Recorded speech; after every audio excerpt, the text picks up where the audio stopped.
ਸਤਿ ਸ਼੍ਰੀ ਅਕਾਲ ਜੀ ਦਾ ਖਾਲਸ ਟੀਵੀ ਦੇਖਣ ਵਾਲੇ ਦੇਸ਼ ਦੁਨੀਆ ਦੇ ਸਾਡੇ ਸਾਰੇ ਦਰਸ਼ਕਾਂ ਦਾ ਬਹੁਤ-ਬਹੁਤ ਸਵਾਗਤ ਹੈ। ਪੰਜਾਬ ਦੀਆਂ ਖਾਸ ਖਬਰਾਂ ਦੇ ਖਾਸ ਬੁਲੇਟਿਨ ਦੇ ਨਾਲ ਮੈਂ ਹਰਸ਼ਰਨ ਕੌਰ। ਅੱਜ 2 ਨਵੰਬਰ ਹੈ, ਦਿਨ ਮੰਗਲਵਾਰ ਹੈ। ਖਬਰਾਂ ਦੇ ਵਿਸਥਾਰ ਤੋਂ ਪਹਿਲਾਂ ਤੁਹਾਨੂੰ ਖਾਸ ਤੇ ਵੱਡੀਆਂ ਖਬਰਾਂ ਦੱਸ ਦਿੰਦੇ ਹਾਂ ਤੇ ਉਸ ਤੋਂ ਵੀ ਪਹਿਲਾਂ ਯਾਦ ਕਰਵਾ ਦਿੰਦੇ ਹਾਂ 2 ਨਵੰਬਰ ਦਾ ਉਹ ਦਿਨ ਜਦੋਂ ਦਿੱਲੀ ਸਮੇਤ ਭਾਰਤ ਦੇ ਵੱਖ-ਵੱਖ ਸੂਬਿਆਂ ਦੇ ਵਿੱਚ ਸਿੱਖਾਂ ਦਾ ਕਤਲੇਆਮ ਹੋਇਆ ਸੀ।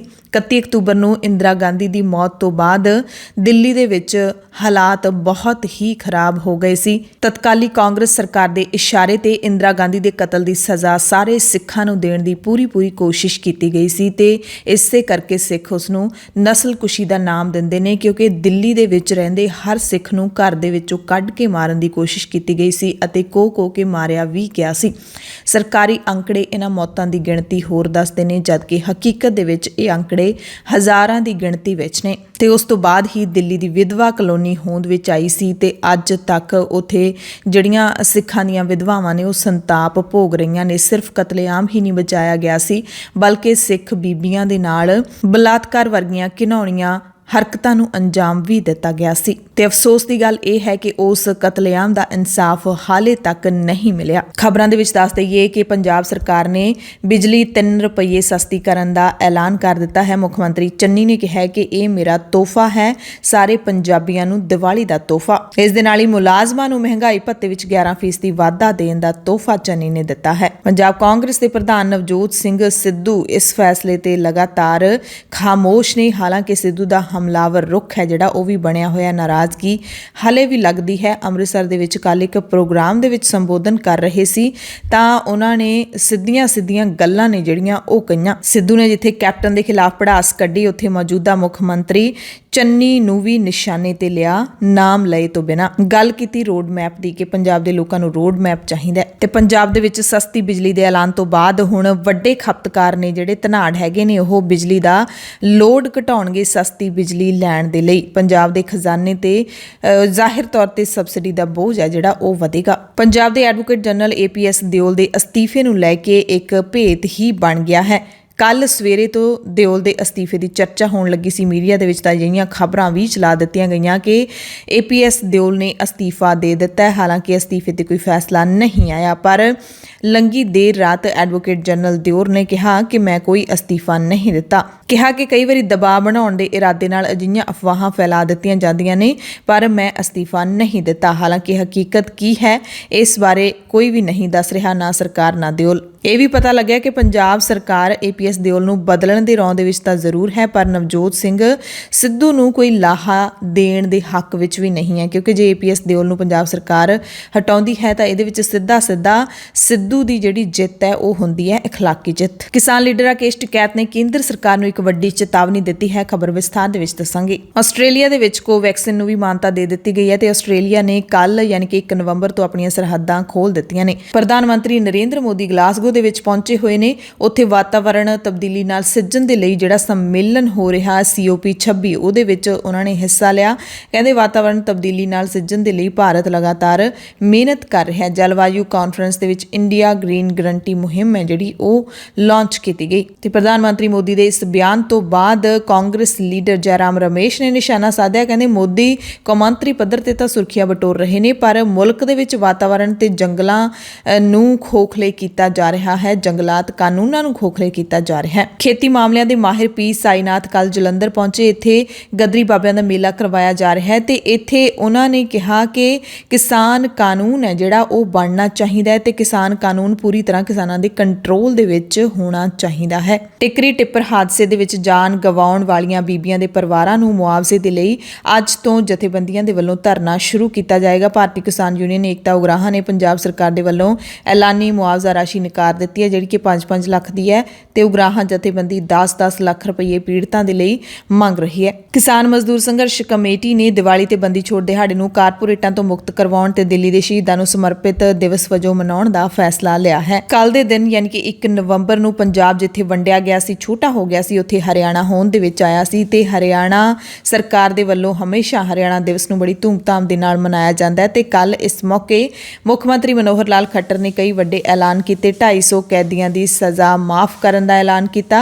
पुरानियां कलोनियां दे विच बिजली कनैक्शन भी जारी करने का ऐलान किया। मेघालय के शिलोंग तो पंजाबियों की खबर तुहानूं दस दिंदे हां। शिलोंग की पंजाबी लेन दे विच वसदे सिख ईसाई ते हिंदू भाईचारे के लोगों ने कहा कि जे सरकार ने साडे घर जबरी खाली करवाए तो असीं घर खाली करन दी थां अपने घरां दे विच ही मरण नूं तरजीह देवांगे। यानी कि उन्होंने घर खाली करन तो ना कर दिता है। इस संबंधी उन्होंने एक बैठक की ते कहा कि असीं अपने घरां ते हक्कां दी राखी लई मेघालय सरकार के खिलाफ हर पद्धर ते जंग लड़ांगे।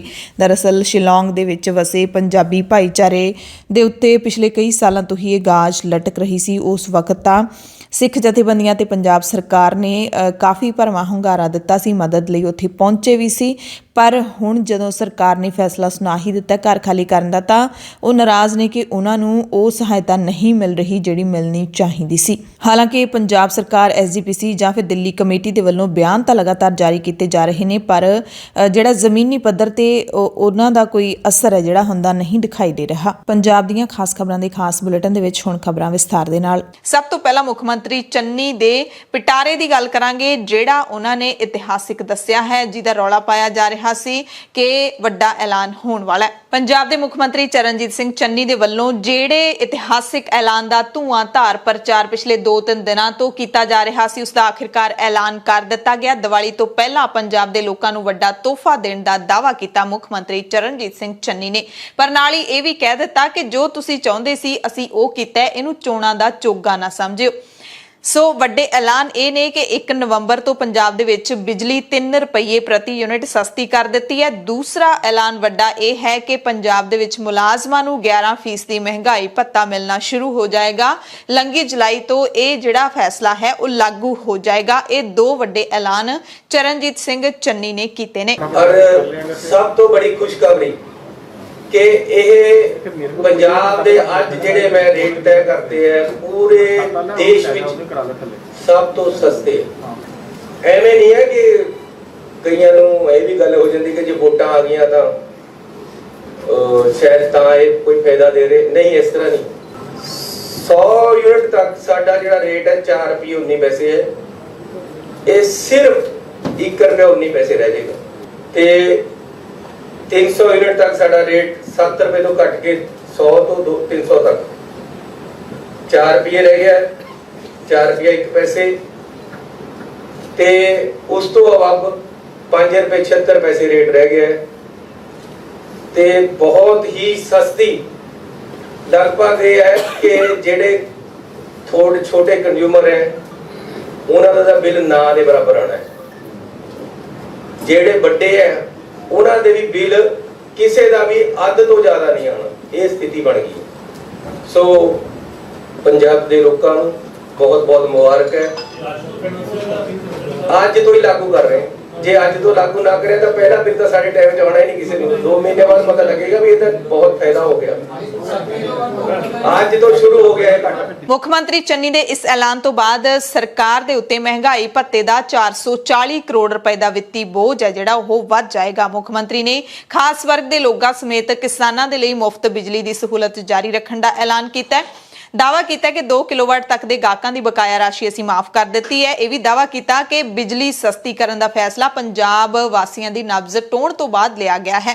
मुख मंत्री ने जो ऐलान किया उस तो बाद हुण 100 यूनिट तक बिजली 1 रुपये 19 पैसे प्रति यूनिट है जिहड़ी वो मिलनी शुरू हो जाएगी। पहला यह 4 रुपये 19 पैसे प्रति यूनिट मिलती सी, पर हुण 3 रुपये जो घटा दिते ने तां 1 रुपये 19 पैसे प्रति यूनिट रह जानी है। 300 यूनिट तक बिजली जिहड़ी 31 अक्तूबर तक 7 रुपये प्रति यूनिट मिलती सी, वो हुण 1 नवंबर तो 4 रुपये प्रति यूनिट जिहड़ी है वो मिलनी शुरू हो जाएगी। 300 यूनिट तो उत्ते बिजली 5 रुपये 70 पैसे दे भाव दे नाल मिलण लग जाएगी, जबकि एक दिन पहला तक 8 ਰੁਪਏ 70 ਪੈਸੇ ਨੂੰ ਵੇਚੀ ਜਾ ਰਹੀ ਸੀ। ਮੁੱਖ ਮੰਤਰੀ ਨੇ ਦਾਅਵਾ ਕੀਤਾ ਹੈ ਕਿ ਅਸੀਂ ਬਿਜਲੀ ਮਹਿੰਗੇ ਭਾਅ ਤੇ ਲੈਣੀ ਬੰਦ ਕਰ ਦਿੱਤੀ ਹੈ, ਇਸੇ ਕਰਕੇ ਅਸੀਂ ਰੇਟ ਘਟਾਏ ਨੇ। ਮੁੱਖ ਮੰਤਰੀ ਚੰਨੀ ਨੇ ਦੱਸਿਆ ਕਿ ਜਿਹੜੇ ਵਰਗਾਂ ਨੂੰ ਪਹਿਲਾਂ 200 ਯੂਨਿਟ ਤੱਕ ਮੁਫਤ ਬਿਜਲੀ ਦੀ ਸਹੂਲਤ ਦਿੱਤੀ ਗਈ ਸੀ, ਉਹ ਉਸੇ ਤਰ੍ਹਾਂ ਜਾਰੀ ਰਹੇਗੀ। ਮੁੱਖ ਮੰਤਰੀ ਚੰਨੀ ਨੇ ਪੰਜਾਬ ਦੇ ਵਿੱਚ ਬਿਜਲੀ ਦੇ ਜਿਹੜੇ ਨਿਰਧਾਰਿਤ ਰੇਟਾਂ ਦੇ ਨਾਲ ਦਿੱਲੀ ਦੇ ਨਾਲ ਵੀ ਮੁਕਾਬਲਾ ਕੀਤਾ। ਮੁੱਖ ਮੰਤਰੀ ਚੰਨੀ ਨੇ ਪੰਜਾਬ ਦੇ ਵਿੱਚ ਬਿਜਲੀ ਦੇ ਨਿਰਧਾਰਿਤ ਕੀਤੇ ਰੇਟਾਂ ਦਾ ਦਿੱਲੀ ਦੀਆਂ ਦਰਾਂ ਦੇ ਨਾਲ ਵੀ ਮੁਕਾਬਲਾ ਕਰਦਿਆਂ ਇਹ ਦਾਅਵਾ ਕੀਤਾ ਕਿ ਪੰਜਾਬ ਦੇ ਵਿੱਚ ਅਰਵਿੰਦ ਕੇਜਰੀਵਾਲ ਦੀ ਤਰ੍ਹਾਂ ਅਸੀਂ ਮੁਫਤ ਬਿਜਲੀ ਦੇਣ ਦਾ ਡਰਾਮਾ ਨਹੀਂ ਕਰ ਰਹੇ, ਸਗੋਂ ਸਰਕਾਰ ਸੱਚਮੁੱਚ ਗੰਭੀਰ ਹੈ। ਦਿੱਲੀ ਸਰਕਾਰ ਵੱਲੋਂ 200 ਮੁਫਤ ਯੂਨਿਟਾਂ ਤੋਂ ਬਾਅਦ ਬਿਜਲੀ ਵੇਚਣ ਦੇ ਫੈਸਲੇ ਨੂੰ ਮਜ਼ਾਕ ਕਰਾਰ ਦਿੱਤਾ ਚਰਨਜੀਤ ਸਿੰਘ ਚੰਨੀ ਨੇ। ਸੋ ਪੰਜਾਬ ਦੇ ਮੁੱਖ ਮੰਤਰੀ ਚਰਨਜੀਤ ਸਿੰਘ ਚੰਨੀ ਜਿਹੜੇ ਪਹਿਲਾਂ ਨਾਲੋਂ ਬਹੁਤ ਹੀ ਜ਼ਿਆਦਾ ਕੌਨਫੀਡੈਂਟ ਦਿਖਾਈ ਦੇ ਰਹੇ ਸੀ ਇਸ ਪ੍ਰੈਸ ਕਾਨਫਰੰਸ ਦੇ ਵਿੱਚ ਇਸ ਐਲਾਨ ਨੂੰ ਕਰਦੇ ਹੋਏ ਉਹਨਾਂ ਕਿਹਾ ਕਿ ਮਹਿੰਗਾਈ ਭੱਤੇ ਦੇ ਫੈਸਲੇ ਨਾਲ ਮੁਲਾਜ਼ਮ ਨੇ ਜਿਹੜੇ ਉਹ ਬਾਗੋ-ਬਾਗ ਹੋ ਗਏ ਨੇ। ਦਾਅਵਾ ਕੀਤਾ ਕਿ ਮੁਲਾਜ਼ਮਾਂ ਨੇ ਆਪਣਾ ਸੰਘਰਸ਼ ਵਾਪਸ ਲੈਣ ਲਈ ਵੀ ਰਜ਼ਾਮੰਦੀ ਹੈ ਜਿਹੜੀ ਉਹ ਦੇ ਦਿੱਤੀ ਹੈ। ਇਹ ਵੀ ਦਾਅਵਾ ਕੀਤਾ ਕਿ ਪਹਿਲੀ ਵਾਰੀ ਹੈ ਜਦੋਂ ਪੰਜਾਬ ਸਰਕਾਰ ਦੇ ਵੱਲੋਂ ਇੱਕੋ ਵਾਰ ਵਿੱਚ ਮੁਲਾਜ਼ਮਾਂ ਦੇ ਡੀਏ ਦੇ ਵਿੱਚ 11% ਦਾ ਵਾਧਾ ਕੀਤਾ ਗਿਆ ਹੈ ਤੇ ਵਾਧਾ 1 ਜੁਲਾਈ ਤੋਂ ਲਾਗੂ ਮੰਨਿਆ ਜਾਵੇਗਾ।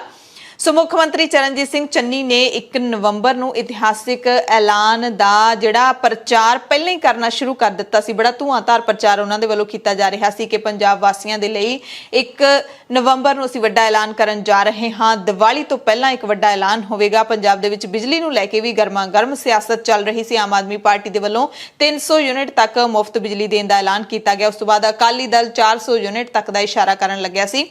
ਪਰ ਮੁੱਖ ਮੰਤਰੀ ਚੰਨੀ ਨੇ ਇਹ ਕਹਿ ਕੇ ਮਾਮਲੇ ਦਾ ਭੋਗ ਪਾ ਦਿੱਤਾ ਕਿ ਲੋਕ ਮੁਫਤ ਨਹੀਂ ਟਿਕਾਊ ਬਿਜਲੀ ਚਾਹੁੰਦੇ ਨੇ, ਸਸਤੀ ਬਿਜਲੀ ਚਾਹੁੰਦੇ ਨੇ ਤੇ ਇਹੀ ਅਸਲ ਦੇ ਵਿੱਚ ਹੋਣਾ ਵੀ ਚਾਹੀਦਾ ਹੈ। ਤੇ ਮੁੱਖ ਮੰਤਰੀ ਚਰਨਜੀਤ ਸਿੰਘ ਚੰਨੀ ਦੇ ਇਸ ਐਲਾਨ ਤੋਂ ਬਾਅਦ ਪੰਜਾਬ ਦੇ ਸਾਬਕਾ ਕੈਬਨਿਟ ਮੰਤਰੀ ਸਾਧੂ ਸਿੰਘ ਧਰਮਸੋਤ ਨੇ ਕਾਂਗਰਸੀ ਵਰਕਰਾਂ ਦੇ ਨਾਲ ਮਿਲ ਕੇ ਲੱਡੂ ਵੀ ਵੰਡੇ। ਸੋ ਕਾਂਗਰਸੀ ਜਿੱਥੇ ਲੱਡੂ ਵੰਡ ਰਹੇ ਨੇ ਉੱਥੇ ਹੀ ਵਿਰੋਧੀ ਪਾਰਟੀਆਂ ਨਿਸ਼ਾਨੇ ਵੀ ਕੱਸ ਰਹੀਆਂ ਨੇ। ਸ਼੍ਰੋਮਣੀ ਅਕਾਲੀ ਦਲ ਨੇ ਤਿੱਖੇ ਸਵਾਲ ਨੇ ਜਿਹੜੇ ਉਹ ਮੁੱਖ ਮੰਤਰੀ ਚਰਨਜੀਤ ਸਿੰਘ ਚੰਨੀ ਨੂੰ ਕੀਤੇ ਨੇ। ਡਾਕਟਰ ਦਲਜੀਤ ਸਿੰਘ ਚੀਮਾ ਨੇ ਤੁਰੰਤ ਪ੍ਰੈਸ ਕਾਨਫਰੰਸ ਕੀਤੀ ਚੰਨੀ ਦੀ ਪ੍ਰੈਸ ਕਾਨਫਰੰਸ ਤੋਂ ਬਾਅਦ ਅਤੇ ਕਿਹਾ ਕਿ ਸਸਤੀ ਬਿਜਲੀ ਦਾ ਵਾਅਦਾ ਤਾਂ ਪੰਜਾਬ ਸਰਕਾਰ ਨੇ 2017 ਵਿੱਚ ਕੀਤਾ ਸੀ ਤੇ ਚੰਨੀ ਅੱਜ ਪੰਜਾਬ ਦੇ ਲੋਕਾਂ ਨਾਲ ਬਹੁਤ ਵੱਡਾ ਫਰਾਡ ਹੈ ਜਿਹੜਾ ਉਹ ਕਰ ਰਹੇ ਨੇ। 4.5 ਸਾਲ ਪਹਿਲਾਂ ਤੁਹਾਡੀ ਸਰਕਾਰ ਕਿੱਥੇ ਸੁੱਤੀ ਪਈ ਸੀ, ਕਿਉਂਕਿ ਚੰਨੀ ਦਾ ਮਕਸਦ ਸਿਰਫ ਚੋਣਾਂ ਜਿੱਤਣਾ ਹੈ। ਇਹ ਸਿਰਫ ਚੋਣ ਸਟੰਟ ਕਰ ਰਹੇ ਨੇ। ਹੁਣ ਚੋਣਾਂ ਦੇ ਨੇੜੇ ਆ ਕੇ ਤੁਸੀਂ ਸਸਤੀ ਬਿਜਲੀ ਦੇਣ ਦਾ ਵਾਅਦਾ ਜਿਹੜਾ ਉਹ ਪੂਰਾ ਕਰਨ ਦਾ ਦਾਅਵਾ ਕਰ ਰਹੇ ਹੋ। ਨਾਲ ਹੀ ਡਾਕਟਰ ਚੀਮਾ ਨੇ ਮੁਲਾਜ਼ਮਾਂ ਦੀ ਮਹਿੰਗਾਈ ਭੱਤੇ ਵਿੱਚ ਕੀਤੇ ਵਾਅਦੇ ਤੇ ਵੀ ਨਿਸ਼ਾਨਾ ਕੱਸਿਆ ਤੇ ਕਿਹਾ ਕਿ ਸਰਕਾਰ ਨੇ ਪੇ ਕਮਿਸ਼ਨ ਹੈ ਜਿਹੜਾ ਅਗਲੀ ਸਰਕਾਰ ਤੇ ਪਾ ਦਿੱਤਾ ਹੈ।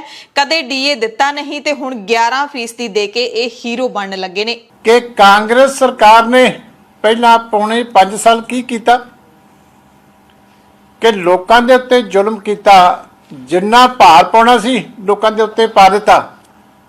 ਇਹੀ ਜਿਹੜੇ ਅੱਜ ਬਿਜਲੀ ਦੇ ਬਿੱਲ ਸਸਤੇ ਕਰਨ ਦਾ ਨਾਟਕ ਰਚਿਆ ਜਾ ਰਿਹਾ, 35% ਜਿਹੜੇ ਆ 12 ਤੋਂ ਵੱਧ ਵਾਰੀ ਇਨਕਰੀਜ਼ ਕਰਕੇ 35% ਪਹਿਲਾਂ ਲੋਕਾਂ ਦੇ ਉੱਤੇ ਪੌਣੇ 5 ਸਾਲ ਇਸੇ ਸਰਕਾਰ ਨੇ, ਕਾਂਗਰਸ ਦੀ ਸਰਕਾਰ ਨੇ ਜਿਹੜੇ ਆ ਉਹ ਲੋਕਾਂ ਦੇ ਬਿੱਲ ਜਿਹੜੇ ਆ ਉਹ ਵਸੂਲਿਆ ਤੇ 35% ਪਹਿਲਾਂ ਤੁਸੀਂ ਜਿਹੜੀ ਬਿਜਲੀ ਸਟੇਟ ਦੇ ਵਿੱਚ ਮਹਿੰਗੀ ਕਰਕੇ ਪੌਣੇ 5 ਸਾਲ ਲਗਾਤਾਰ ਲੋਕਾਂ ਦੇ ਕੋਲੋਂ ਜਿਹੜੇ ਆ ਵਧੇ ਹੋਏ ਚਾਰजेस ਵਸੂਲ ਕਰਕੇ ਤੇ ਫਿਰ ਤੁਸੀਂ ਜਿਹੜਾ ਉਹ ਕੰਮ ਚਲਾਇਆ ਤੇ ਅੱਜ ਇੱਕ ਬਿੱਲ ਦੀ ਖਾਤਰ ਉਹ ਵੀ ਹਾਲੇ ਹੋਣਾ ਨਹੀਂ, ਕਿਉਂਕਿ ਪ੍ਰਧਾਨ ਸਾਹਿਬ ਨੇ ਜਿਹੜੇ ਇਸ਼ਾਰੇ ਕੀਤੇ ਆ ਉਹ ਵੀ ਬੜੇ ਡੂੰਘੇ ਆ।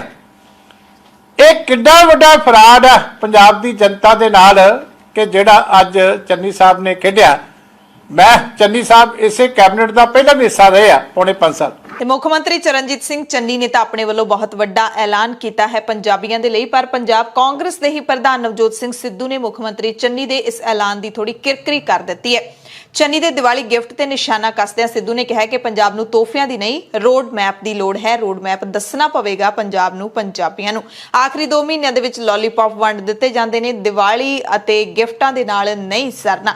ਸਿੱਧੂ ਨੇ ਕਿਹਾ ਕਿ ਪੰਜਾਬ ਦੇ ਲੋਕਾਂ ਨੂੰ ਜਿਹੜਾ ਰੋਡ ਮੈਪ ਦੇ ਕੇ ਹੀ ਤੁਸੀਂ ਜਿੱਤ ਸਕਦੇ ਹੋ। ਦੀਵਾਲੀ ਦੇ ਗਿਫਟਾਂ ਨਾਲ ਪੰਜਾਬ ਦੇ ਲੋਕਾਂ ਨੇ ਵੋਟਾਂ ਨਹੀਂ ਪਾਉਣੀਆਂ। ਤੇ ਨਵਜੋਤ ਸਿੰਘ ਸਿੱਧੂ ਨੇ ਮੁੱਖ ਮੰਤਰੀ ਚਰਨਜੀਤ ਸਿੰਘ ਚੰਨੀ ਦੇ ਵੱਡੇ ਐਲਾਨਾਂ ਤੋਂ ਬਾਅਦ ਆਪਣੇ ਫੇਸਬੁੱਕ ਪੇਜ ਰਾਹੀਂ ਲਾਈਵ ਹੋ ਕੇ ਇਹ ਸਾਰਾ ਕੁਝ ਕਿਹਾ। ਉਹ ਕਿਸੇ ਪ੍ਰੋਗਰਾਮ ਦੇ ਵਿੱਚ ਬੋਲ ਰਹੇ ਸੀ, ਸਟੇਜ ਤੋਂ ਬੋਲ ਰਹੇ ਸੀ, ਉਦੋਂ ਉਹਨਾਂ ਨੇ ਇਹ ਸਾਰੀਆਂ ਗੱਲਾਂ ਕਹੀਆਂ ਨੇ ਕਿ ਕੀ ਪੰਜਾਬ ਦੇ ਵਿੱਚ ਮਕਸਦ ਸਿਰਫ ਸਰਕਾਰ ਬਣਾਉਣਾ ਹੈ, ਸਿਰਫ ਸੱਤਾ ਚਾਉਣਾ ਹੈ, ਝੂਠ ਬੋਲ ਕੇ 500 ਵਾਅਦੇ ਕਰਕੇ ਕਿ ਮਕਸਦ ਸਿਰਫ ਸੱਤਾ ਚ ਆਉਣਾ ਜਾਂ ਪੰਜਾਬ ਦੇ ਲੋਕਾਂ ਦਾ ਕਲਿਆਣ ਕਰਨਾ ਹੈ। ਇਹ ਦੋ ਚੀਜ਼ਾਂ 'ਚ ਫਰਕ ਸਮਝੋ। ਕਲਿਆਣ ਦਾ ਰਸਤਾ ਇੱਕ ਰੋਡ ਮੈਪ ਤੇ ਜਾਂਦਾ ਹੈ, ਮੁਸ਼ਕਿਲ ਨੂੰ ਸਮਝਣ ਤੇ ਜਾਂਦਾ ਹੈ। ਮੁਸ਼ਕਿਲ ਕੀ ਹੈ? ਰਾਜਨੀਤੀ ਧੰਦਾ ਹੈ। ਰਾਜਨੀਤੀ ਇੱਕ ਪ੍ਰੋਫੈਸ਼ਨ ਬਣ ਚੁੱਕੀ ਹੈ, ਮਿਸ਼ਨ ਨਹੀਂ ਰਹੀ। ਖਤਮ ਹੋ ਗਏ ਉਹ ਕਿਰਦਾਰ, ਖਤਮ ਹੋ ਗਏ ਉਹ ਲੋਕ ਜਿਹੜੇ ਡੰਡਾ ਦਿੰਦੇ ਸੀ, ਐ ਖੱਟ ਕਰਕੇ ਇੱਕ ਡੰਡਾ ਖੜਕਾਉਂਦੇ ਸੀ, ਸਾਰਾ ਹਿੰਦੁਸਤਾਨ ਮਗਰ ਤੁਰਦਾ ਸੀ। ਕਾਂਗਰਸ ਦੇ ਐਮਪੀ ਰਵਨੀਤ ਬਿੱਟੂ ਨੇ ਵੀ ਸਿੱਧੂ ਦੇ ਕਾਂਗਰਸ ਪਾਰਟੀ ਵੱਲੋਂ ਲੋਲੀਪੌਪ ਵੇਚਣ ਦੇ ਬਿਆਨ ਦਾ ਜਵਾਬ ਦਿੰਦਿਆਂ ਕਿਹਾ ਕਿ ਵਾਅਦੇ ਪੂਰੇ ਨਹੀਂ ਕਰਾਂਗੇ ਤਾਂ ਲੋਕਾਂ ਦੇ ਵਿੱਚ ਕਿਵੇਂ ਜਾਵਾਂਗੇ। ਰੁੱਸੇ ਹੋਏ ਨੂੰ ਕੋਈ ਵਾਰੀ-ਵਾਰੀ ਨਹੀਂ ਮਨਾਉਂਦਾ ਹੁੰਦਾ, ਕੋਈ ਵੀ ਲਗਾਤਾਰ ਕਲੇਸ਼ ਪਸੰਦ ਨਹੀਂ ਕਰਦਾ। ਬਿੱਟੂ ਨੇ ਕਾਂਗਰਸ ਦੀ ਤਾਰੀਫ ਕਰਦਿਆਂ ਕਿਹਾ ਕਿ ਕਾਂਗਰਸ ਪਾਰਟੀ ਦਿਨ ਰਾਤ ਕੰਮ ਕਰ ਰਹੀ ਹੈ ਤੇ ਅਕਾਲੀ ਦਲ ਤੋਂ ਬਾਅਦ ਆਮ ਆਦਮੀ ਪਾਰਟੀ ਵੀ ਪਿੱਛੇ ਨਹੀਂ ਰਹੀ ਹੈ। ਆਮ ਆਦਮੀ ਪਾਰਟੀ ਨੇ ਚੈਲੰਜ ਕਰ ਦਿੱਤਾ ਹੈ, ਕਾਂਗਰਸ ਨੂੰ ਚੈਲੰਜ ਕੀਤਾ ਹੈ ਕਿ ਜਿਹੜੇ ਸੂਬਿਆਂ ਦੇ ਵਿੱਚ ਤੁਹਾਡੇ ਵੋਟਾਂ ਨਹੀਂ ਪੈਣੀਆਂ ਪਰ ਤੁਹਾਡੀ ਸਰਕਾਰ ਹੈ, ਉੱਥੇ ਤੁਸੀਂ ਬਿਜਲੀ ਸਸਤੀ ਕਰਕੇ ਦਿਖਾਓ। ਡਰਾਮੇਬਾਜ਼ ਚੰਨੀ, ਡਰਾਮੇਬਾਜ਼ ਚੰਨੀ, ਡਰਾਮੇਬਾਜ਼ ਚੰਨੀ। ਇਹ ਅਸੀਂ ਨਹੀਂ ਕਹਿ ਰਹੇ, ਇਹ ਕਹਿ ਰਹੇ ਨੇ ਆਮ ਆਦਮੀ ਪਾਰਟੀ ਦੇ ਪੰਜਾਬ ਮਾਮਲਿਆਂ ਦੇ ਸਹਿ ਇੰਚਾਰਜ ਰਾਘਵ ਚੱਡਾ। ਉਹਨਾਂ ਨੇ ਹੀ ਤਿੱਖੇ ਨਿਸ਼ਾਨੇ ਲਾਏ ਨੇ ਮੁੱਖ ਮੰਤਰੀ ਚਰਨਜੀਤ ਸਿੰਘ ਚੰਨੀ ਨੂੰ। ਵਾਰੀ-ਵਾਰੀ 7-8 ਵਾਰੀ ਉਹਨਾਂ ਨੇ ਆਪਣੀ ਪ੍ਰੈਸ ਕਾਨਫਰੰਸ ਦੇ ਵਿੱਚ ਡਰਾਮੇਬਾਜ਼ ਕਿਹਾ ਹੈ ਤੇ ਪੰਜਾਬ ਸਰਕਾਰ ਦੇ ਬਿਜਲੀ ਸਸਤੀ ਕਰਨ ਦੇ ਐਲਾਨ ਦੇ ਉੱਤੇ ਰਾਘਵ ਚੱਡਾ ਨੇ ਕਿਹਾ ਕਿ ਡਰਾਮੇਬਾਜ਼ ਚੰਨੀ ਦਾ ਵੋਟਾਂ ਤੋਂ ਪਹਿਲਾਂ ਇੱਕ ਚੋਣ ਸਟੰਟ ਹੈ। ਇਹ ਸਿਰਫ ਅਗਲੇ 5 ਮਹੀਨਿਆਂ ਲਈ ਹੈ ਤੇ ਬਿਜਲੀ ਦੀਆਂ ਦਰਾਂ ਅਗਲੇ ਸਾਲ 2022 ਤੋਂ ਫਿਰ ਪਹਿਲਾਂ ਵਾਲੀਆਂ ਹੀ ਹੋ ਜਾਣਗੀਆਂ। ਸਿਰਫ ਲੋਕਾਂ ਦੀਆਂ ਵੋਟਾਂ ਲੈਣ ਦੇ ਲਈ ਹੀ ਇਹ ਚੋਣ ਸਟੰਟ ਕੀਤੇ ਜਾ ਰਹੇ ਨੇ। ਉਹਨਾਂ ਕਿਹਾ ਕਿ ਮੈਂ ਪੰਜਾਬ ਦੇ ਲੋਕਾਂ ਨੂੰ ਸੁਚੇਤ ਕਰਨਾ ਚਾਹੁੰਦਾ ਕਿ ਉਹ ਚੰਨੀ ਦੇ ਝਾਂਸੇ ਤੋਂ ਬਚਣ ਤਾਂ ਜੋ ਇਹ ਨਕੰਮੀ ਸਰਕਾਰ ਦੇ 4.5 ਸਾਲ ਦੇ ਦਾਗ ਲੁਕੋ ਨਾ ਸਕਣ। ਪੰਜਾਬ ਸੂਬੇ ਦੇ ਉੱਤੇ 3 ਲੱਖ ਕਰੋੜ ਦਾ ਕਰਜ਼ਾ ਹੈ। ਪਹਿਲਾਂ ਕਰਜ਼ਾ ਲਾਓ, ਡਰਾਮੇ ਬੰਦ ਕਰੋ ਤੇ ਪੰਜਾਬ ਦੇ ਲੋਕਾਂ ਨੂੰ ਆਪਣੀ ਅਸਲੀ ਤਸਵੀਰ ਹੈ ਜਿਹੜੀ ਉਹ ਦਿਖਾਓ। ਲੋਕਾਂ ਦੀਆਂ ਅੱਖਾਂ ਵਿੱਚ ਘੱਟਾ ਪਾ ਕੇ ਉਹਨਾਂ ਨੂੰ ਬੇਵਕੂਫ ਨਾ ਬਣਾਓ। ਤੇ ਉਹਨਾਂ ਨੇ ਦਾਅਵਾ ਕੀਤਾ ਕਿ ਲੋਕਾਂ ਨੂੰ 24 ਘੰਟੇ 7 ਦਿਨ ਬਿਜਲੀ ਦੇਣ ਦਾ ਵਾਅਦਾ ਜੇ ਕੋਈ ਪੁਗਾ ਸਕਦਾ ਹੈ ਤਾਂ ਉਹ ਸਿਰਫ ਤੇ ਸਿਰਫ ਅਰਵਿੰਦ ਕੇਜਰੀਵਾਲ ਹੈ। ਦਿੱਲੀ ਵਿੱਚ ਵੀ ਬਿਜਲੀ ਦੇ ਕੱਟ ਲੱਗਦੇ ਨੇ ਪਰ 7 ਦਿਨ 24 ਘੰਟੇ ਬਿਜਲੀ ਆਉਂਦੀ ਹੈ। ਤੇ ਨਾਲ ਹੀ ਉਹਨਾਂ ਨੇ ਇਹੀ ਚੈਲੰਜ ਕੀਤਾ ਹੈ ਕਿ ਜਿੱਥੇ ਵੀ ਤੁਹਾਡੀਆਂ ਸਰਕਾਰਾਂ ਨੇ ਉੱਥੇ ਬਿਜਲੀ ਸਸਤੀ ਕਰੋ। ਜੇ ਤੁਹਾਡਾ ਵੋਟਾਂ ਦਾ ਮਕਸਦ ਨਹੀਂ ਹੈ ਤਾਂ ਕਰਕੇ ਦਿਖਾਓ। ਜਿਹੜੇ ਸੂਬਿਆਂ 'ਚ ਵੋਟਾਂ ਨਹੀਂ ਵੀ ਹੈਗੀਆਂ ਸਾਰੇ ਕਿਤੇ ਤੁਸੀਂ ਬਿਜਲੀ ਸਸਤੀ ਕਰੋ। ड्रामेबाज चन्नी साहब पंजाब के लोगों को बरगलाने का, उनकी आंख में धूल झोंकने का काम कर रहे हैं। 4.5 साल कांग्रेस पार्टी ने पंजाब सूबे में पूर्ण बहुमत की मैंडेट होने के बाद भी सबसे निकम्मी सरकार चलाई, सबसे इनकॉम्पिटेंट इनइफेक्टिव सरकार चलाई। 4.5 साल कांग्रेस पार्टी के विधायक, उनके मंत्री और उनके मुख्यमंत्री अपने घरों से, अपने महलों से बाहर नहीं निकले और जनता का कोई काम नहीं किया। और 4.5 साल पंजाब के लोगों को पूरी कंट्री में, इंडिया में, भारत देश में सबसे महंगी बिजली बेच के पंजाब के लोगों को लूट कर 4.5 साल, अब चुनावों से 2-3 महीने पहले लोगों को झूठे वादे करके और उनकी आंख में धूल झोंकने का काम ड्रामेबाज चन्नी साहब कर रहे हैं। 1 ਨਵੰਬਰ ਨੂੰ ਪੰਜਾਬੀ ਸੂਬਾ ਦਿਵਸ ਦੇ ਮੌਕੇ ਚੰਡੀਗੜ੍ਹ ਪੰਜਾਬੀ ਮੰਚ ਦੇ ਵੱਲੋਂ ਪੰਜਾਬੀ ਭਾਸ਼ਾ ਨੂੰ ਆਪਣੇ ਹੱਕ ਦਿਵਾਉਣ ਦੇ ਲਈ ਚੰਡੀਗੜ੍ਹ ਪ੍ਰਸ਼ਾਸਨ ਦੀ ਸਰਕਾਰੀ ਭਾਸ਼ਾ ਅੰਗਰੇਜ਼ੀ ਦੀ ਥਾਂ ਪੰਜਾਬੀ ਭਾਸ਼ਾ ਕਰਵਾਉਣ ਦੇ ਲਈ ਪੰਜਾਬੀ ਮਾਂ ਬੋਲੀ ਦੇ ਸਨਮਾਨ ਨੂੰ ਬਹਾਲ ਕਰਨ ਦੇ ਲਈ ਚੰਡੀਗੜ੍ਹ ਦੇ ਸੈਕਟਰ 19D ਦੇ ਗੁਰਦੁਆਰਾ ਸ੍ਰੀ ਗੁਰੂ ਸਿੰਘ ਸਭਾ ਤੋਂ ਸੈਕਟਰ 17 ਦੇ ਪਲਾਜ਼ਾ ਤੱਕ ਪੈਦਲ ਰੋਸ ਮਾਰਚ ਕੱਢਿਆ ਗਿਆ ਤੇ ਪੰਜਾਬੀ ਸੂਬਾ ਦਿਵਸ ਨੂੰ ਕਾਲਾ ਦਿਨ ਕਰਕੇ ਮਨਾਇਆ ਗਿਆ। ਚੰਡੀਗੜ੍ਹ ਪੰਜਾਬੀ ਮੰਚ ਦੇ ਨਾਲ ਬਾਕੀ ਸਹਿਯੋਗੀ ਜਥੇਬੰਦੀਆਂ ਦੇ ਵੱਲੋਂ ਇਹ ਰੋਸ ਮਾਰਚ ਕੱਢਿਆ ਗਿਆ। ਇਹਦੇ ਵਿੱਚ ਪੰਜਾਬੀ ਲੇਖਕ ਤੇ ਕਵੀ ਸੁਰਜੀਤ ਪਾਤਰ, ਸਮਾਜਿਕ ਕਾਰਕੁਨ ਲੱਖਾ ਸਿਧਾਣਾ ਸਮੇਤ ਵੱਡੀ ਗਿਣਤੀ ਵਿੱਚ ਨੌਜਵਾਨ ਸ਼ਾਮਿਲ ਹੋਏ। ਬੀਬੀਆਂ ਵੀ ਇਸ ਮਾਰਚ ਦਾ ਹਿੱਸਾ ਬਣੀਆਂ। ਹੱਥਾਂ ਵਿੱਚ ਕਾਲੇ ਝੰਡੇ ਦੇ ਪੋਸਟਰ ਫੜ ਕੇ ਪੰਜਾਬੀ ਮਾਂ ਬੋਲੀ ਨੂੰ ਮੁੜ ਲਾਗੂ ਕੀਤੇ ਜਾਣ ਦੀ, ਉਸ ਦਾ ਹੱਕ ਦਿੱਤੇ ਜਾਣ ਦੀ ਮੰਗ ਕੀਤੀ।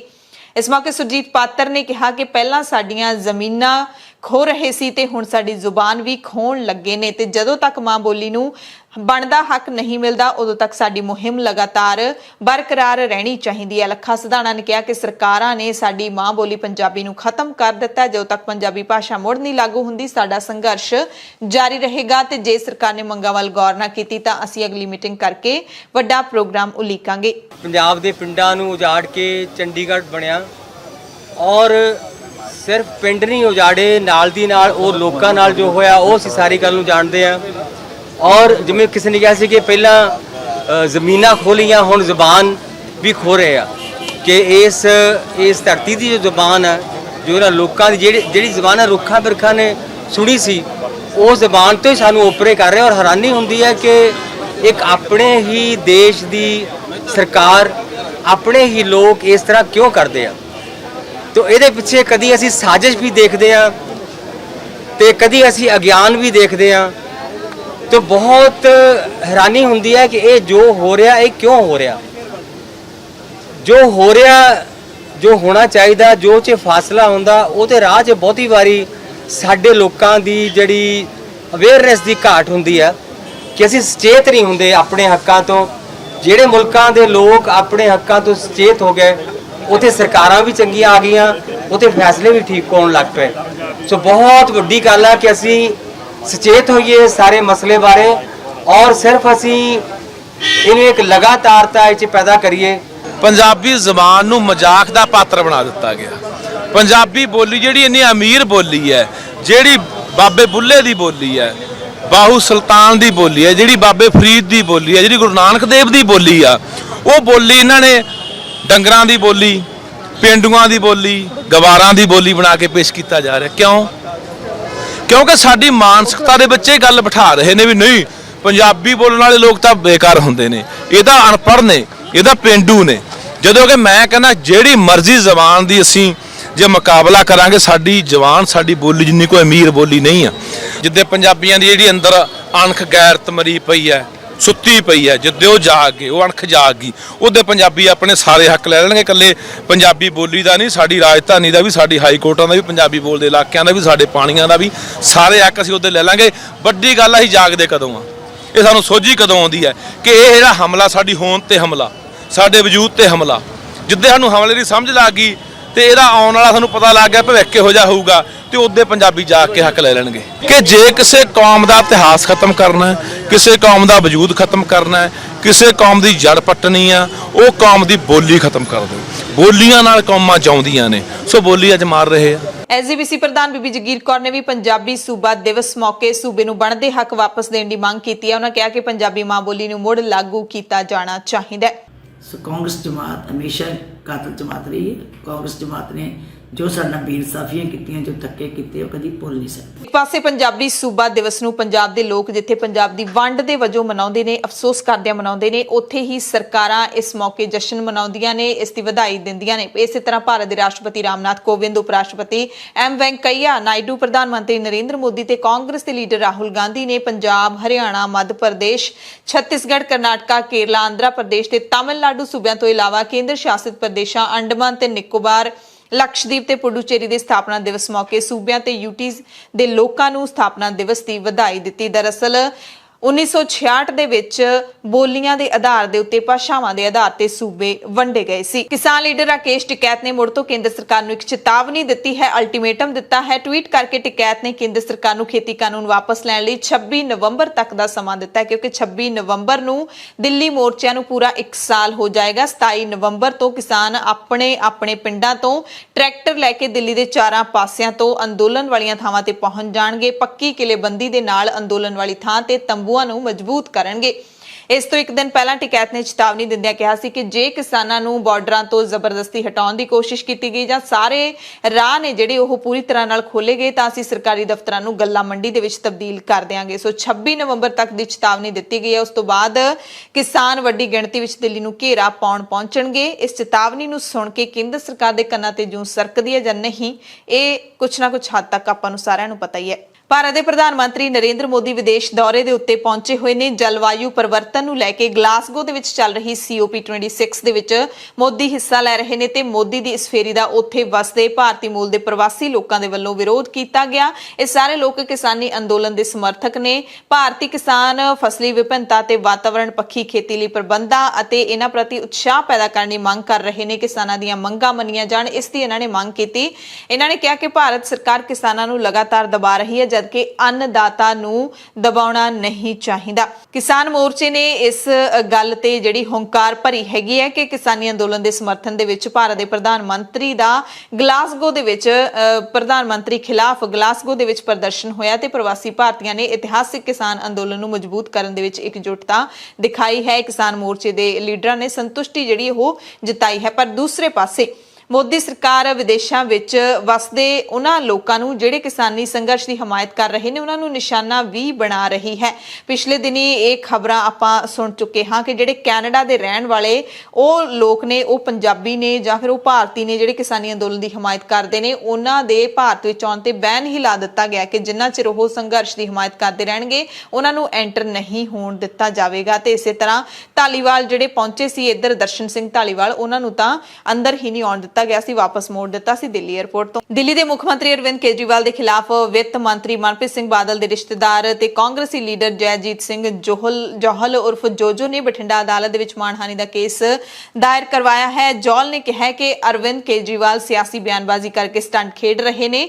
ਆਈਪੀਸੀ ਤਹਿਤ ਕਾਂਗਰਸੀ ਲੀਡਰ ਜੋਹਲ ਵੱਲੋਂ ਬਠਿੰਡਾ ਦੀ ਅਦਾਲਤ ਵਿੱਚ ਅਰਵਿੰਦ ਕੇਜਰੀਵਾਲ ਦੇ ਖਿਲਾਫ 499 500 ਦਾ ਮਾਣਹਾਨੀ ਦਾ ਕੇਸ ਦਰਜ ਕੀਤਾ ਗਿਆ ਹੈ। ਦਰਅਸਲ ਪਿਛਲੇ ਦਿਨੀ ਜਦੋਂ ਅਰਵਿੰਦ ਕੇਜਰੀਵਾਲ ਬਠਿੰਡਾ ਆਏ ਸੀ ਤਾਂ ਉਹਨਾਂ ਨੇ ਕਿਹਾ ਸੀ ਕਿ ਜੋ ਟੈਕਸ ਖਤਮ ਕਰ ਦਿਆਂਗੇ ਜਦੋਂ ਸਾਡੀ ਸਰਕਾਰ ਆਈ, ਯਾਨੀ ਕਿ ਉਹਨਾਂ ਨੇ ਅਸਿੱਧੇ ਤੌਰ ਤੇ ਇਹ ਕਿਹਾ ਸੀ ਕਿ ਜੋ ਨੇ, ਜੋ ਕਿ ਵਿੱਤ ਮੰਤਰੀ ਦੇ ਰਿਸ਼ਤੇਦਾਰ ਜੈਜੀਤ ਸਿੰਘ ਜੌਹਲ ਨੇ, ਉਹ ਇੱਥੇ ਵਪਾਰੀਆਂ ਤੋਂ ਗੁੰਡਾ ਟੈਕਸ ਲੈਂਦੇ ਨੇ। ਪੰਜਾਬ ਦੇ ਮੁੱਖ ਮੰਤਰੀ ਚਰਨਜੀਤ ਸਿੰਘ ਚੰਨੀ ਨੇ 1 ਨਵੰਬਰ ਤੋਂ ਸੂਬੇ ਦੇ ਵਿੱਚ ਮਿਸ਼ਨ ਕਲੀਨ ਮੁਹਿੰਮ ਦਾ ਆਗਾਜ਼ ਕੀਤਾ ਹੈ। ਇਸ ਮਿਸ਼ਨ ਕਲੀਨ ਮੁਹਿੰਮ ਦੇ ਤਹਿਤ ਪੰਜਾਬ ਦੇ ਵਿੱਚ ਹਰ ਤਰ੍ਹਾਂ ਦੇ ਮਾਫੀਏ ਦਾ ਸਫਾਇਆ ਕੀਤਾ ਜਾਊਗਾ। ਇਸ ਦੇ ਲਈ ਡਿਪਟੀ ਕਮਿਸ਼ਨਰਾਂ ਅਤੇ ਐਸਐਸਪੀਜ਼ ਨੂੰ ਹਦਾਇਤਾਂ ਦੇ ਦਿੱਤੀਆਂ ਗਈਆਂ ਨੇ। ਵਿਜੀਲੈਂਸ ਵਿਭਾਗ ਨੂੰ ਵੀ ਹਦਾਇਤਾਂ ਦੇ ਦਿੱਤੀਆਂ ਗਈਆਂ ਨੇ ਕਿ 1 ਨਵੰਬਰ ਤੋਂ ਪੂਰੀ ਤਰ੍ਹਾਂ ਇਸ ਮੁਹਿੰਮ ਨੂੰ ਜਿਹੜਾ ਹੈਗਾ ਲਾਗੂ ਕਰ ਦਿੱਤਾ ਜਾਵੇ। ਪੰਜਾਬ 'ਚ ਹਰ ਤਰ੍ਹਾਂ ਦਾ ਮਾਫੀਆ ਖਤਮ ਹੋਊਗਾ।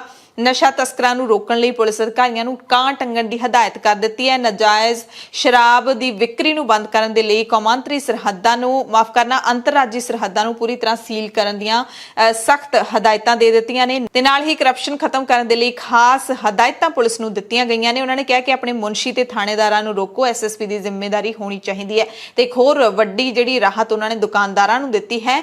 ਦੀਵਾਲੀ ਦੇ ਤਿਉਹਾਰ ਦੇ ਮੱਦੇਨਜ਼ਰ ਹਦਾਇਤਾਂ ਜਾਰੀ ਕੀਤੀਆਂ ਨੇ ਕਿ ਦੁਕਾਨਦਾਰਾਂ ਨੂੰ ਬਿਲਕੁਲ ਤੰਗ ਨਹੀਂ ਕਰਨਾ। ਪੁਲਿਸੀਆਂ ਨੂੰ ਕਿਹਾ ਕਿ ਮਹੀਨਾ ਜਿਹੜਾ ਤੁਸੀਂ ਲੈਂਦੇ ਹੋ ਉਹਨੂੰ ਬੰਦ ਕਰ ਦਿਓ। ਬਾਜ਼ਾਰ ਵਧੀਆ ਚੱਲਣਾ ਚਾਹੀਦਾ, ਦੁਕਾਨਦਾਰਾਂ ਨੂੰ ਕੋਈ ਨੁਕਸਾਨ ਨਹੀਂ ਹੋਣਾ ਚਾਹੀਦਾ। ਸਖਤੀ ਨਾਲ ਆਪਣੇ ਐਸਐਚਓ, ਮੁਨਸ਼ੀ, ਥਾਣੇਦਾਰ ਨੂੰ ਸਮਝਾਓ ਕਿ ਕਿਸੇ ਨੇ ਬਾਜ਼ਾਰ ਦੇ ਵਿੱਚ ਪੈਸੇ ਇਕੱਠੇ ਕਰਨੇ ਜਾਂ ਬਿਲਕੁਲ ਸੌਖੀ ਦੀਵਾਲੀ ਦੁਕਾਨਦਾਰ ਵਾਸਤੇ ਰਹਿਣੀ ਚਾਹੀਦੀ। ਦੁਕਾਨਦਾਰ ਨੂੰ ਲੱਗੇ ਕਿ ਮੇਰੀ ਦੀਵਾਲੀ ਆਈ ਹੈ। ਜੇ ਪੁਲਿਸ ਵਾਲਿਆਂ ਦੀ ਦੀਵਾਲੀ ਬਣੇਗੀ ਤਾਂ ਉਹ ਗਲਤ ਹੈ। ਆਪਣੇ ਥੱਲੇ ਪੁਲਿਸ ਨੂੰ ਪੂਰੀਆਂ ਸਖਤ ਕਰਨ ਨੂੰ ਹਦਾਇਤਾਂ ਕਰੋ ਕਿ ਦੁਕਾਨਦਾਰਾਂ ਨੂੰ ਤੰਗ ਨਹੀਂ ਕਰਨਾ। ਦੁਕਾਨ ਬਾਜ਼ਾਰ ਵਧੀਆ ਚੱਲਣਾ ਚਾਹੀਦਾ ਹੈ। ਕੋਈ ਬੰਦਾ ਤੁਹਾਡਾ ਪੈਸੇ ਨਾ ਲਵੇ ਕਿਸੇ ਦੁਕਾਨਦਾਰ ਤੋਂ ਪਟਾਕੇ ਬੰਦ ਕਰਾ ਕੇ ਪਟਾਕੇ ਵੇਚ। ਇਹ ਠੀਕ ਹੈ ਕਿ ਪੋਲਿਊਸ਼ਨ ਵਾਲੀ ਗੱਲ ਹੈ। ਸੁਪਰੀਮ ਕੋਰਟ ਦੀਆਂ ਜੋ ਹਦਾਇਤਾਂ ਹੈਗੀਆਂ ਉਹਨਾਂ ਦੀ ਪਾਲਣਾ ਕਰ ਲਓ। ਮੁੱਖ ਮੰਤਰੀ ਚਰਨਜੀਤ ਸਿੰਘ ਚੰਨੀ ਨੇ ਆਪਣੀ ਕਿਸਮ ਦਾ ਇੱਕ ਹੋਰ ਵੱਖਰਾ ਫੈਸਲਾ ਲੈਂਦਿਆਂ ਕਿਹਾ ਕਿ ਸਰਕਾਰੀ ਪੈਸੇ ਦਾ ਲੈਣ ਦੇਣ ਸਹਿਕਾਰੀ ਬੈਂਕਾਂ ਦੇ ਰਾਹੀਂ ਕੀਤਾ ਜਾਵੇ। ਇਹ ਫੈਸਲਾ ਸਹਿਕਾਰੀ ਬੈਂਕਾਂ ਨੂੰ ਮੁੜ ਤੋਂ ਸੁਰਜੀਤ ਕਰਨ ਦਾ ਮੀਲ ਪੱਥਰ ਵੀ ਸਾਬਿਤ ਹੋਏਗਾ। ਇੱਕ ਚੰਗਾ ਫੈਸਲਾ ਲੈਂਦਿਆਂ ਇਹ ਚਰਨਜੀਤ ਸਿੰਘ ਚੰਨੀ ਨੇ ਐਲਾਨ ਕਰ ਦਿੱਤਾ ਹੈ ਉਸ ਦੌਰ ਦੇ ਵਿੱਚ ਜਦੋਂ ਸਹਿਕਾਰੀ ਬੈਂਕਾਂ ਨੇ ਜਿਹੜੀਆਂ ਉਹ ਸਿਸਕ ਰਹੀਆਂ ਨੇ ਸਾਹ ਲੈਣ ਦੇ ਲਈ। ਪੰਜਾਬ ਸਰਕਾਰ ਦਾ ਜ਼ਿਆਦਾਤਰ ਲੈਣ ਦੇਣ ਅਸਲ ਦੇ ਵਿੱਚ ਸਟੇਟ ਬੈਂਕ ਆਫ ਇੰਡੀਆ ਦੇ ਰਾਹੀਂ ਹੁੰਦਾ, ਪਰ ਮੁੱਖ ਮੰਤਰੀ ਨੇ ਕਿਹਾ ਕਿ ਛੇਤੀ ਹੀ ਕੈਬਨਿਟ ਦੇ ਵਿੱਚ ਪ੍ਰਸਤਾਵ ਲਿਆ ਕੇ ਇਸ ਨੂੰ ਮਨਜ਼ੂਰੀ ਦਿੱਤੀ ਜਾਵੇਗੀ। ਅਗਲੇ 15 ਦਿਨਾਂ ਦੇ ਵਿੱਚ ਲਾਗੂ ਕੀਤਾ ਜਾਏਗਾ। ਫਿਲਹਾਲ ਪੰਜਾਬ ਦੇ ਵਿੱਚ ਜ਼ਿਆਦਾਤਰ ਸਰਕਾਰੀ ਲੈਣ ਦੇਣ ਹੈ ਜਿਹੜਾ ਉਹ ਪ੍ਰਾਈਵੇਟ ਬੈਂਕਾਂ ਰਾਹੀਂ ਹੀ ਹੁੰਦਾ ਹੈ। ਕੈਬਨਿਟ ਮੰਤਰੀ ਰਾਜਕੁਮਾਰ ਵੇਰਕਾ ਨੇ ਸਾਬਕਾ ਮੁੱਖ ਮੰਤਰੀ ਕੈਪਟਨ ਅਮਰਿੰਦਰ ਸਿੰਘ ਤੇ ਸ਼ਬਦੀ ਹਮਲਾ ਬੋਲਿਆ। ਉਹਨਾਂ ਕਿਹਾ ਕਿ ਕੈਪਟਨ ਕੋਲ 78 ਵਿਧਾਇਕ ਸਨ। ਜੇ ਉਹ ਉਹਨਾਂ ਦੇ ਨਾਲ ਚੱਲਦੇ ਤਾਂ ਅਮਿਤ ਸ਼ਾਹ ਦੇ ਪੈਰ ਨਾ ਫੜਨੇ ਪੈਂਦੇ, ਕੈਪਟਨ ਨੂੰ ਅਮਿਤ ਸ਼ਾਹ ਤੋਂ ਭੀਖ ਨਾ ਮੰਗਣੀ ਪੈਂਦੀ। ਜੇ 78 ਵਿਧਾਇਕਾਂ ਦੇ ਨਾਲ ਚੱਲਦੇ, 78 ਵਿਧਾਇਕ ਕਾਂਗਰਸ ਦੇ ਹੁਣ ਨਾਲ ਨੇ। ਉਹਨਾਂ ਕੈਪਟਨ ਨੂੰ ਕਿਹਾ ਕਿ ਅਸੀਂ ਰਾਹੁਲ ਗਾਂਧੀ ਦੇ ਨਾਲ ਆ ਤੇ ਇਹ ਸਰਕਾਰ ਫਾਰਮ ਹਾਊਸ ਤੋਂ ਨਹੀਂ ਚੱਲਦੀ। ਕੈਪਟਨ ਨੂੰ ਕਹਾਂਗੇ ਕਿ ਹੁਣ ਲਾਇਬ੍ਰੇਰੀ 'ਚ ਕੰਮ ਕਰੋ, ਕਿਤਾਬਾਂ ਲਿਖੋ, ਬੈਠ ਕੇ ਕੋਈ ਚੰਗਾ ਕੰਮ ਕਰੋ ਤਾਂ ਜੋ ਇਤਿਹਾਸ ਕਲੰਕਿਤ ਨਾ ਹੋਵੇ। ਉਹਨਾਂ ਕਿਹਾ ਕਿ ਕਈ ਆਏ ਤੇ ਕਈ ਕਾਂਗਰਸ ਤੋਂ ਚਲੇ ਗਏ, ਕਾਂਗਰਸ ਨੂੰ ਕੋਈ ਪਰਵਾਹ ਨਹੀਂ ਹੈ। 2022 ਦੇ ਵਿੱਚ ਚੰਨੀ ਦੀ ਸਰਕਾਰ ਮੁੜ ਬਣੇਗੀ। ਇਹ ਬੜੀ ਜਿਹੜੀ ਹੈਗੀ ਨੋਟ ਕਰਨ ਵਾਲੀ ਗੱਲ ਹੈ। ਉਹਨਾਂ ਨੇ ਕਿਹਾ ਚੰਨੀ ਦੀ ਸਰਕਾਰ ਮੁੜ ਬਣੇਗੀ, ਸਿੱਧੂ ਦਾ ਨਾਂ ਨਹੀਂ ਲਿਆ। ਹਾਲਾਂਕਿ ਉਹਨਾਂ ਨੇ ਇਹ ਵੀ ਕਿਹਾ ਕਿ ਸਿੱਧੂ ਦੇ ਕੁਝ ਮਸਲੇ ਸੀ, ਹੱਲ ਕਰਵਾ ਦਿੱਤੇ ਨੇ ਚੰਨੀ ਨੇ। ਸਿੱਧੂ ਤੇ ਚੰਨੀ ਇਕੱਠੇ ਕੰਮ ਕਰਨਗੇ। ਤਿਉਹਾਰਾਂ ਦੇ ਮੌਕੇ ਵੇਰਕਾ ਉਤਪਾਦਾਂ ਦੀ ਵਾਧੀ ਮੰਗ ਨੂੰ ਪੂਰਾ ਕਰਨ ਦੇ ਲਈ ਮਿਲਕ ਫੈਡ ਪੂਰੀ ਤਰ੍ਹਾਂ ਦੇ ਨਾਲ ਤਿਆਰ ਹੈ। ਇਹ ਦਾਅਵਾ ਉਪ ਮੁੱਖ ਮੰਤਰੀ ਸੁਖਜਿੰਦਰ ਸਿੰਘ ਰੰਧਾਵਾ ਨੇ ਕੀਤਾ, ਜਿਹੜੇ ਕਿ ਸਹਿਕਾਰਤਾ ਵਿਭਾਗ ਵੀ ਸਾਂਭਦੇ ਨੇ। ਉਹਨਾਂ ਨੇ ਸਾਹਿਬਜ਼ਾਦਾ ਅਜੀਤ ਸਿੰਘ ਨਗਰ ਮੋਹਾਲੀ ਦੇ ਵੇਰਕਾ ਪਲਾਂਟ ਦੇ ਵਿੱਚ ਜਾਇਜ਼ਾ ਲਿਆ, ਦੁੱਧ ਦੀ ਪ੍ਰੋਸੈਸਿੰਗ, ਦੇਸੀ ਘਿਓ, ਪਨੀਰ ਦਾ ਉਤਪਾਦਨ ਖੁਦ ਦੇਖਿਆ। ਗੁਣਵੱਤਾ ਦੇ ਮਿਆਰਾਂ ਤੇ ਤਸੱਲੀ ਪ੍ਰਗਟਾਈ ਤੇ ਕਿਹਾ ਕਿ ਮਿਲਕ ਫੈਡ ਆਪਣੀ ਸ਼ੁੱਧਤਾ ਦੇ ਲਈ ਜਾਣਿਆ ਜਾਂਦਾ ਹੈ। ਘਰੇਲੂ ਗੈਸ ਸਿਲੰਡਰ ਤੋਂ ਬਾਅਦ ਹੁਣ LPG ਕਮਰਸ਼ੀਅਲ ਸਿਲੰਡਰਾਂ ਦੀ ਕੀਮਤ ਦੇ ਵਿੱਚ ਵੀ ਵਾਧਾ ਹੋ ਗਿਆ। ਦਿੱਲੀ ਦੇ ਵਿੱਚ ਵਪਾਰਿਕ ਸਿਲੰਡਰ ਲਈ LPG ਦਾ ਭਾਅ ਹੈ ਜਿਹੜਾ ਉਹਦੇ ਵਿੱਚ 266 ਰੁਪਏ ਦਾ ਵਾਧਾ ਹੋਇਆ। ਇਹਦੇ ਨਾਲ ਦਿੱਲੀ ਵਿੱਚ 19 ਕਿਲੋ ਦੇ ਕਮਰਸ਼ੀਅਲ ਸਿਲੰਡਰ ਦਾ ਭਾਅ 2000 ਰੁਪਏ 50 ਪੈਸੇ ਹੋ ਜਾਵੇਗਾ, ਜਿਹੜਾ ਕਿ ਪਹਿਲਾਂ 1734 ਰੁਪਏ ਸੀ। ਇਹ ਕਮਰਸ਼ੀਅਲ ਸਿਲੰਡਰ ਦੀ ਆਪਾਂ ਗੱਲ ਕਰ ਰਹੇ ਹਾਂ। ਹਾਲਾਂਕਿ ਘਰੇਲੂ ਰਸੋਈ ਗੈਸ ਸਿਲੰਡਰ ਦੇ ਭਾਅ ਵਿੱਚ ਨਹੀਂ ਕੋਈ ਵਾਧਾ ਕੀਤਾ ਗਿਆ। ਮੁੰਬਈ ਦੇ ਵਿੱਚ ਹੁਣ ਕਮਰਸ਼ੀਅਲ ਸਿਲੰਡਰ 1683 ਰੁਪਏ ਦੀ ਬਜਾਏ 1950 ਰੁਪਏ ਦਾ ਵਿਕੇਗਾ। ਪੰਜਾਬ ਦੇ ਲਹਿਰਾ ਗਾਗਾ ਤੋਂ ਖਬਰ ਹੈ, ਜਿੱਥੇ ਪਿੰਡ ਰਾਮਗੜ੍ਹ ਸੰਧੂਆਂ ਦੇ ਵਿੱਚ ਸ਼ਰਾਬ ਪੀਣ ਤੋਂ ਰੋਕਣ ਤੇ ਇੱਕ ਸਾਬਕਾ ਫੌਜੀ ਨੇ ਆਪਣੀ ਪਤਨੀ ਨੂੰ ਗੋਲੀ ਮਾਰ ਕੇ ਗੰਭੀਰ ਜ਼ਖਮੀ ਕਰ ਦਿੱਤਾ। ਜ਼ਖਮੀ ਮਨਪ੍ਰੀਤ ਕੌਰ ਪਤਨੀ ਬੂਟਾ ਸਿੰਘ ਦੀ ਹੈ, ਜਿਸ ਨੂੰ ਗੰਭੀਰ ਹਾਲਤ ਵਿੱਚ ਸਿਵਲ ਹਸਪਤਾਲ ਦਾਖਲ ਕਰਵਾ ਦਿੱਤਾ ਗਿਆ ਹੈ, ਜਿੱਥੋਂ ਉਸ ਨੂੰ ਸੰਗਰੂਰ ਦੇ ਜ਼ਿਲ੍ਹਾ ਹਸਪਤਾਲ ਦੇ ਵਿੱਚ ਰੈਫਰ ਕਰ ਦਿੱਤਾ ਗਿਆ। ਜ਼ਖਮੀ ਹੋਣ ਵਾਲੀ ਪਤਨੀ ਨੇ ਦੱਸਿਆ ਕਿ 17 ਸਾਲ ਪਹਿਲਾਂ ਉਹਨਾਂ ਦੋਵਾਂ ਦਾ ਵਿਆਹ ਹੋਇਆ ਸੀ। 2018 ਦੇ ਵਿੱਚ ਬੂਟਾ ਸਿੰਘ ਫੌਜ ਚੋਂ ਸੇਵਾ ਮੁਕਤ ਹੋ ਕੇ ਆ ਗਿਆ ਸੀ ਤੇ 7:30 ਵਜੇ ਮਨਪ੍ਰੀਤ ਨੇ ਜਦੋਂ ਬੂਟਾ ਸਿੰਘ ਨੂੰ ਸ਼ਰਾਬ ਪੀਣ ਤੋਂ ਰੋਕਿਆ ਤਾਂ ਉਹ ਆਪਣੀ 12 ਬੋਰ ਦੀ ਰਾਈਫਲ ਚੁੱਕ ਲਿਆਇਆ ਤੇ ਆਪਣੀ ਪਤਨੀ ਨੂੰ ਮਾਰ ਦੇਣ ਦੀ ਨੀਅਤ ਦੇ ਨਾਲ ਉਹਨੇ ਫਾਇਰ ਕਰ ਦਿੱਤਾ। ਰਾਜਸਥਾਨ ਦੇ ਭਰਤਪੁਰ ਦੇ ਵਿੱਚ 14 ਸਾਲ ਦੇ ਬੱਚੇ ਦੇ ਨਾਲ ਜੱਜ ਅਤੇ ਉਸਦੇ 2 ਮੁਲਾਜ਼ਮਾਂ ਦੇ ਵੱਲੋਂ ਜਿਨਸੀ ਸ਼ੋਸ਼ਣ ਦਾ ਸ਼ਰਮਨਾਕ ਕਾਰਾ ਸਾਹਮਣੇ ਆਇਆ। ਐਨਾ ਹੀ ਨਹੀਂ, ਇਸ ਮਾਮਲੇ ਵਿੱਚ ਪੀੜਤ ਦੇ ਪਰਿਵਾਰ ਨੂੰ ਵੀ ਜੱਜਾਂ ਦੇ ਵੱਲੋਂ ਧਮਕਾਇਆ ਗਿਆ। ਮੁਲਜ਼ਮ ਜੱਜ ਜਤਿੰਦਰ ਭ੍ਰਿਸ਼ਟਾਚਾਰ ਰੋਕੂ ਕੇਸ ਦੇ ਵਿਸ਼ੇਸ਼ ਜੱਜ ਨੇ ਦੋਸ਼ ਹੈ ਕਿ ਉਸਦੇ ਹੀ 2 ਹੋਰ ਕਰਮਚਾਰੀਆਂ ਨੇ ਵੀ ਨਾਬਾਲਿਗ ਬੱਚੇ ਦੇ ਨਾਲ ਜਿਨਸੀ ਸ਼ੋਸ਼ਣ ਕੀਤਾ ਤੇ ਘਟਨਾ ਦੀ ਗੰਭੀਰਤਾ ਨੂੰ ਦੇਖਦੇ ਹੋਏ ਹਾਈ ਕੋਰਟ ਪ੍ਰਸ਼ਾਸਨ ਨੇ ਮੁਲਜ਼ਮ ਜੱਜ ਨੂੰ ਮੁਅੱਤਲ ਕਰ ਦਿੱਤਾ ਹੈ। ਸੂਬਾ ਸਰਕਾਰ ਨੇ ACB ਦੇ ਡਿਪਟੀ ਸੁਪਰਡੈਂਟ ਨੂੰ ਮੁਅੱਤਲ ਕਰ ਦਿੱਤਾ ਹੈ। ACB ਦਾ ਡਿਪਟੀ ਸੁਪਰਡੈਂਟ ਪਰਮੇਸ਼ਵਰ ਲਾਲ ਯਾਦਵ, ਜਿਸ ਨੇ ਪੀੜਤ ਪਰਿਵਾਰ ਨੂੰ ਧਮਕੀਆਂ ਦਿੱਤੀਆਂ ਸੀ। ਇਸ ਘਟਨਾ ਤੋਂ ਬਾਅਦ 2 ਵੀਡੀਓ ਵੀ ਵਾਇਰਲ ਹੋਏ ਸੀ, ਜਿਸ ਵਿੱਚ ਦੋਸ਼ੀ ਜੱਜ ਪੀੜਤਾ ਤੇ ਉਸਦੇ ਪਰਿਵਾਰ ਤੋਂ ਮਾਫੀ ਮੰਗਦਾ ਵੀ ਨਜ਼ਰ ਆ ਰਿਹਾ ਹੈ। ਪੀੜਤ ਪਰਿਵਾਰ ਦੇ ਵੱਲੋਂ ਜੱਜ ਦੇ ਖਿਲਾਫ ਮਾਮਲਾ ਵੀ ਦਰਜ ਕਰ ਲਿਆ ਗਿਆ ਹੈ। ਭਰਤਪੁਰ ਦੇ ਮਥੁਰਾ ਗੇਟ ਥਾਣਾ ਪੁਲਿਸ ਨੇ ਪੀੜਤ ਪਰਿਵਾਰ ਦੀ ਸ਼ਿਕਾਇਤ ਤੇ ਸਮੂਹਿਕ ਬਲਾਤਕਾਰ ਅਤੇ ਪੋਕਸੋ ਐਕਟ ਦੇ ਤਹਿਤ ਮਾਮਲਾ ਦਰਜ ਕਰਕੇ ਜਾਂਚ ਸ਼ੁਰੂ ਕਰ ਦਿੱਤੀ ਹੈ ਤੇ ਸਾਰੀ ਘਟਨਾ ਸਾਹਮਣੇ ਆਉਣ ਤੋਂ ਬਾਅਦ ਪੂਰੇ ਰਾਜਸਥਾਨ ਦੇ ਵਿੱਚ ਹੜਕੰਪ ਮਚ ਗਿਆ, ਕਿਉਂਕਿ ਕਿਸੇ ਜੱਜ ਦੇ ਵੱਲੋਂ ਅਜਿਹਾ ਸ਼ਰਮਨਾਕ ਕੀਤੇ ਜਾਣ ਦੀ ਖਬਰ ਸ਼ਾਇਦ ਪਹਿਲਾਂ ਮੈਂ ਤਾਂ ਕਦੇ ਨਹੀਂ ਸੀ ਸੁਣੀ। ਖਬਰ ਮਾਨਸਾ ਤੋਂ ਹੈ, ਜਿੱਥੇ ਪਾਰਟੀ ਤੋਂ ਇੱਜ਼ਤ ਦੀ ਆਸ ਕਰਦੇ ਕਰਦੇ ਇੱਕ ਆਮ ਆਦਮੀ ਪਾਰਟੀ ਦੇ ਲੀਡਰ ਨੇ ਅਸਤੀਫਾ ਦੇ ਦਿੱਤਾ ਹੈ। ਨਾਮ ਹੈ ਮਾਂ ਵਰਿੰਦਰ ਸੋਨੀ। ਬੁੱਧੀਜੀਵੀ ਵਿੰਗ ਦੇ ਵਿੱਚ ਇਹ ਤੈਨਾਤ ਸਨ। ਇਹਨਾਂ ਨੇ ਅਸਤੀਫਾ ਦੇ ਦਿੱਤਾ ਹੈ। ਦਰਅਸਲ ਪਿਛਲੇ ਦਿਨੀ ਜੋ ਦਿੱਲੀ ਦੇ ਮੁੱਖ ਮੰਤਰੀ ਅਰਵਿੰਦ ਕੇਜਰੀਵਾਲ ਮਾਨਸਾ ਆਏ ਸੀ ਤਾਂ ਉਹਨਾਂ ਦੇ ਪ੍ਰੋਗਰਾਮ ਦੇ ਵਿੱਚ ਸ਼ਾਮਿਲ ਹੋਣ ਦੇ ਲਈ ਜਿਹੜੀ ਐਂਟਰੀ ਪਾਸ ਰੱਖਿਆ ਗਿਆ ਸੀ ਤੇ ਇਸ ਨੂੰ ਪਾਰਟੀ ਦੇ ਵੱਲੋਂ ਬੁਲਾਇਆ ਵੀ ਗਿਆ। ਸੋਨੀ ਨੂੰ, ਵਰਿੰਦਰ ਸੋਨੀ ਨੂੰ ਪਾਰਟੀ ਵੱਲੋਂ ਸੱਦਾ ਵੀ ਦਿੱਤਾ ਗਿਆ, ਪਰ ਬਾਅਦ ਵਿੱਚ ਪ੍ਰੋਗਰਾਮ ਦੇ ਵਿੱਚ ਐਂਟਰ ਹੀ ਨਹੀਂ ਹੋਣ ਦਿੱਤਾ, ਜਿਸ ਕਾਰਨ ਸੋਨੀ ਦੀ ਭਾਵਨਾ ਨੂੰ ਠੇਸ ਪਹੁੰਚੀ ਤੇ ਆਪਣੇ ਅਹੁਦੇ ਤੋਂ ਅਸਤੀਫਾ ਦੇ ਦਿੱਤਾ। ਸੋਨੀ ਨੇ ਦੱਸਿਆ ਕਿ ਆਮ ਆਦਮੀ ਪਾਰਟੀ ਮਾਨਸਾ ਦੀ ਟੀਮ ਹਮੇਸ਼ਾ ਮੇਰੇ ਨਾਲ ਵਿਤਕਰਾ ਕਰਦੀ ਰਹੀ ਹੈ। ਕਦੀ ਮੈਨੂੰ ਅਪਾਹਜ ਹੋਣ ਦੇ ਤਾਨੇ ਤੇ ਕਦੀ ਗਰੀਬੀ ਦਾ ਮਜ਼ਾਕ ਉਡਾਇਆ ਗਿਆ। ਮਾਨਸਾ ਦੇ ਵਿੱਚ ਬਣਿਆ ਇੱਕ ਗਰੁੱਪ ਵੀ ਹਮੇਸ਼ਾ ਕਹਿੰਦੇ ਮੈਨੂੰ ਟਾਰਚਰ ਕਰਦਾ ਰਹਿੰਦਾ ਸੀ। ਸੋ ਕਹਿੰਦੇ ਇਨਸਾਨ ਨੂੰ ਜਿਹੜੀ ਮਾਨ ਸਨਮਾਨ ਦੀ ਭੁੱਖ ਹੁੰਦੀ ਹੈ ਉਹ ਪਾਰਟੀ ਵੱਲੋਂ ਕਦੇ ਮੈਨੂੰ ਨਹੀਂ ਦਿੱਤੀ ਗਈ। ਪੰਜਾਬ ਦੀਆਂ ਖਬਰਾਂ ਦੇ ਇਸ ਖਾਸ ਬੁਲੇਟਿਨ ਦੇ ਵਿੱਚ ਤੁਹਾਡੇ ਸਭ ਤੋਂ ਇਜਾਜ਼ਤ ਚਾਹੁੰਦੇ ਹਾਂ। ਧੰਨਵਾਦ।